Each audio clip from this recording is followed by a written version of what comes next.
নমস্কার বন্ধুরা, welcome to Risha বিশ্বাস শর্টস। আজ আমি তোমাদের সঙ্গে শেয়ার করব স্পেশাল ঘুগনি রেসিপিটা তৈরি করার জন্য প্রথমে নিয়ে নিলাম, দেখো, টুকরো করে রাখা নারকেল এবং আগে থেকে কেটে রাখা আলুর টুকরোগুলো। দেখো, এই টুকরোগুলিকে প্রথমে আমরা ভেজে নেব।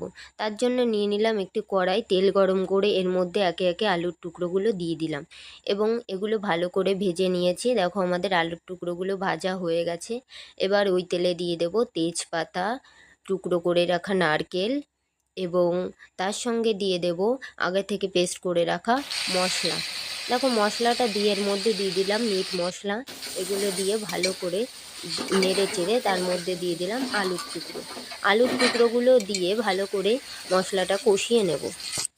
এরপর এর মধ্যে দিয়ে দেওয়া হলো আগে থেকে ভিজিয়ে রাখা ঘুগনির ডাল আগে থেকে ভিজিয়ে রাখলে সেটা খুব নরম হয় এবং রান্না করতেও খুব সুবিধা হয়। দেখো, এর মধ্যে এবার দিয়ে দিলাম পরিমাণ মতো জলটা দিয়ে ভালো করে নেড়ে চেড়ে কিছুক্ষণ রান্না করে নেব।